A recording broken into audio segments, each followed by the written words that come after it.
Welcome back friends, ये हमारी video number 16 class 10th information technology यानी कि आईटी के लिए। और इस वीडियो से हम स्टार्ट कर रहे हैं unit number 3 digit database management system को। और जो हमारी प्रीवियस वीडियोस थी वहाँ पे हमने देखा था यूनिट 1 एंड यूनिट 2 को। तो अगर आपने प्रीवियस वीडियोस नहीं देखी हैं, उनके नोट्स आपके पास नहीं हैं, तो पूरी जो प्लेलिस्ट है उसका लिंक आपको डिस्क्रिप्शन बॉक्स में मिलेगा।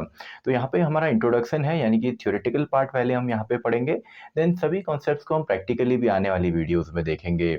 और इस वीडियो के जो नोट्स हैं वो भी आपको डिस्क्रिप्शन बॉक्स में ही मिलेंगे। तो स्टार्ट करते हैं। यूनिट नंबर 3 है, काफ़ी इजी हमारी यूनिट है। डेटाबेस मैनेजमेंट सिस्टम, यानी कि डेटाबेस को कैसे मैनेज किया किया जाता है और उसको मैनेज करने के लिए कौन सा सिस्टम या सिंपली सॉफ्टवेयर यूज़ होता है। तो सबसे पहला टॉपिक इसमें हमारा है डेटा एंड इंफॉर्मेशन। यानी कि डेटा एंड इंफॉर्मेशन क्या होता है। देखिए, सिंपल जो आपके फैक्ट्स और फिगर्स होते हैं, यानी कि जो आंकड़े होते हैं, उनको हम बोल देते हैं कि ये डेटा है। फॉर एग्जाम्पल, स्टूडेंट है तो स्टूडेंट का डेटा क्या होगा कि उसके नंबर ऑफ सब्जेक्ट्स क्या हैं, स्कूल नेम क्या है, एज क्या है, हाइट क्या है। तो ये क्या है, केवल आंकड़े हैं, यानी कि फैक्ट्स एंड फिगर्स हमारे पास हैं। और जब इन्हीं को हम प्रोसेस करते हैं या सिंपली ऑर्गेनाइज कर देते हैं या स्ट्रक्चर करते हैं या प्रेजेंट करते हैं किसी फॉर्म में, यानी कि प्रोसेसिंग करना, उसमें फिल्ट्रेशन करना हो या उसको ऑर्गेनाइज करना हो, एक अलग से पैटर्न में लगाना हो, स्ट्रक्चर में देना हो, या इसके अलावा उसको अगर हम प्रेजेंट करें, यानी कि अगर हम उसका पीपीटी क्रिएट करें या प्रेजेंटेशंस क्रिएट करते हैं ताकि वो मीनिंगफुल हो, यानी कि यूजफुल हो और मीनिंगफुल हो, तो इसी को हम बोल देते हैं कि अब हमने यहाँ पे इंफॉर्मेशन निकाल दी है। यानी कि सिंपल सा है, हमारे पास डेटा होगा, रॉ फैक्ट एंड फिगर्स होंगे, एंड इस डेटा पे अगर हम प्रोसेस यहाँ पे करते हैं, अगर हम प्रोसेसिंग करें या प्रोसेस्ड करते हैं, तो हमको मीनिंगफुल इंफॉर्मेशन यहाँ पे निकल करके आती है। और इंफॉर्मेशन से हम मेन यहाँ पे क्या काम करते हैं, इंफॉर्मेशन हेल्पफुल होती है हमारा डिसीजन मेकिंग के लिए। जैसे आपने देखा होगा, आपका जो साल भर का जो परफॉर्मेंस है उसका अगर आप डेटा बनाए, यानी कि उसको ऑर्गेनाइज करते हैं, मार्कशीट या रिजल्ट आपको मिलता है, तो उससे फाइनली आपकी परफॉर्मेंस की इंफॉर्मेशन हमको मिलती है। तो यहाँ पे भी सेम है, जो फैक्ट एंड फिगर्स हैं वो डेटा होता है, and when we process the data, यानी कि फैक्ट एंड फिगर्स को जब हम प्रोसेस करते हैं तो उससे मीनिंगफुल इंफॉर्मेशन निकल करके आती है। तो आई होप आपको डेटा इंफॉर्मेशन सिंपल सा टॉपिक है, समझ में आया होगा। तो नेक्स्ट हम देखते हैं डेटाबेस। अब देखिए, डेटाबेस होता क्या है।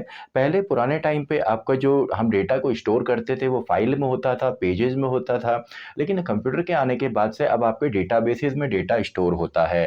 तो डेटाबेस सिंपल है, database is an organised collection of data, यानी कि एक डेटा का ऑर्गेनाइज्ड कलेक्शन है किसी अलग से फॉर्मेट में या यूनिक फॉर्मेट में। जब हम डेटा को कलेक्ट करते हैं so that it can be easily accessed, यानी कि ताकि जरूरत पड़ने पर इसको हम इजीली एक्सेस कर पाएं, हम इसको मैनेज कर पाएं और अपडेट कर पाएं। तो डेटाबेस का क्या फायदा होगा, सिंपल सा है, ऑर्गेनाइज्ड कलेक्शन होता है डेटा का, और ज़रूरत पड़ने पर हम डेटाबेस में से डेटा को एक्सेस करते हैं या सिंपली मैनेज करते हैं या अपडेट करते हैं।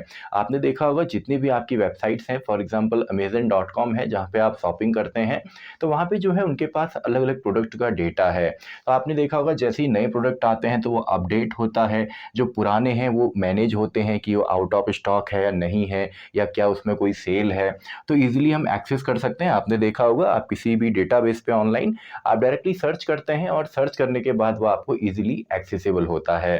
तो सिंपल सा है डेटाबेस, और it is mainly stored in digital form. इसको डिजिटल फॉर्म में स्टोर किया जाता है, यानी कि कंप्यूटर के ऊपर, एंड कंट्रोल बाय डीबीएमएस। और इसको कंट्रोल कौन करता है, डेटाबेस को, डीबीएमएस, जिसका फुल फॉर्म है डेटाबेस मैनेजमेंट सिस्टम।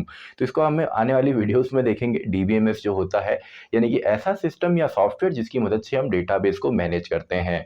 एक तो हम यहाँ पे पढ़ेंगे लिब्रे ऑफिस या ओपन ऑफिस बेस है, ऐसी माई एसक्यूएल होता है, ओरेकल होता है, तो काफ़ी सारे इसके एग्जाम्पल हैं। तो एग्जाम्पल देखिए, ओरेकल का डेटाबेस आता है, माई एसक्यूएल का डेटाबेस है। अगर आप कंप्यूटर साइंस लेते हैं 11th में तो वहाँ पे हम इसको पढ़ते हैं। इसके अलावा बेस हम यहाँ पे पढ़ने वाले हैं, और हम यहाँ पे एक्सेस जो एमएक्स एक्सेस है, माइक्रोसॉफ्ट का एक्सेस है, इसको भी हम यूज़ कर सकते हैं। तो कई बार 1 मार्क्स में या एमसीक्यू में पूछा जाता है डेटाबेसेस के नेम, तो ये आपने वहाँ पे लिखने हैं। और इस वीडियो के जो नोट्स हैं वो तो आपको डिस्क्रिप्शन बॉक्स में मिलेंगे ही, क्वेश्चन आंसर्स भी मिलेंगे जिनकी आपने प्रैक्टिस करनी है। तो नेक्स्ट है हमारा टाइप्स ऑफ डेटाबेस, यानी कि डेटाबेस के टाइप्स कितने होते हैं। तो इसमें सबसे पहले है फ्लैट डेटाबेस। तो फ्लैट डेटाबेस में आपका एक सिंगल सीट पे ही पूरा डेटा जो है स्टोर होता है टेबुलर फॉर्मेट में, यानी कि जैसे आपने देखा प्रीवियस चैप्टर में हमारे पास स्प्रेडशीट हमने पढ़ा, या इलेक्ट्रॉनिक स्प्रेडशीट हमने देखा प्रीवियस यूनिट में। तो वहाँ पे जो डेटा हमारा स्टोर होता है वो सिंपल रो एंड कॉलम के फॉर्म में होता है, यानी कि इसमें अलग अलग टेबल्स नहीं होते, एक सीट होगी, उसी में सारा का सारा डेटा होता है। तो इसके एग्जांपल हैं इलेक्ट्रॉनिक स्प्रेडशीट। इसके अलावा नेक्स्ट है हमारा डिस्ट्रीब्यूटेड डेटाबेस। अब देखिए, जब भी हमारे पास नेटवर्क होता है या बहुत सारे सिस्टम्स आपने देखा होगा एक नेटवर्क से जुड़े हैं, तो हम डेटाबेस को एक जगह पे न रख के सेंट्रलाइज्ड की मदद से डिस्ट्रीब्यूट कर देते हैं, यानी कि अलग अलग पॉइंट पे रखते हैं और ज़रूरत पड़ने पर हम आपस में उनको मर्ज भी कर सकते हैं। तो सिंपल है, it is mainly used in network environment where centralised data is distributed at multiple location, यानी कि सेंट्रलाइज्ड डेटाबेस को हम मल्टीपल लोकेशंस पे आपका मैनेज कर सकते हैं। तो अब मल्टीपल लोकेशंस होंगी तो वहाँ पे जो डेटाबेस एडमिनिस्ट्रेटर हैं जो मैनेज करते हैं, तो वो भी आपका वहाँ पे अलग-अलग हो सकते हैं एंड ज़रूरत पड़ने पर जिस डेटा को हम चाहें नेटवर्क के थ्रू एक्सेस कर सकते हैं और मर्ज भी कर सकते हैं। इसके अलावा ये हमारा मेन है, ये इम्पॉर्टेंट है क्योंकि यही हमने पढ़ना है, क्योंकि ये है रिलेशनल डेटाबेस। तो डेटाबेस तो बहुत सारे होते हैं लेकिन रिलेशनल डेटाबेस मेन है, क्योंकि रिलेशनल डेटाबेस के अंदर आपका जो डेटा है वो स्टोर होता है रो एंड कॉलम के फॉर्म में। अगर आप इमेजिन कीजिए क्लास रजिस्टर जो होता है, तो वहाँ पे जो डेटा होता है वो आपका कैसे स्टोर होता है, रो एंड कॉलम के फॉर्म में, यानी कि अलग अलग कॉलम या फील्ड होते हैं या एट्रीब्यूट भी हम बोलते हैं। तो आपने देखा होगा एक सिंगल रो जो है जिसको हम टपल भी बोलते हैं या जिसको हम रो बोलते हैं या रिकॉर्ड बोलते हैं, उसमें एक पर्टिकुलर स्टूडेंट का रिकॉर्ड स्टोर होता है। जैसे क्लास के अंदर अटेंडेंस आप लोग देते हैं, तो आपने देखा होगा कि जो एक रो है सिंगल, वो सिंगल स्टूडेंट का रिकॉर्ड है और उस पूरे को हम बोल सकते हैं कि टेबुलर फॉर्मेट में हमारा डेटा स्टोर हो रहा है। तो सिंपल सा data is stored in tabular format that is rows and columns.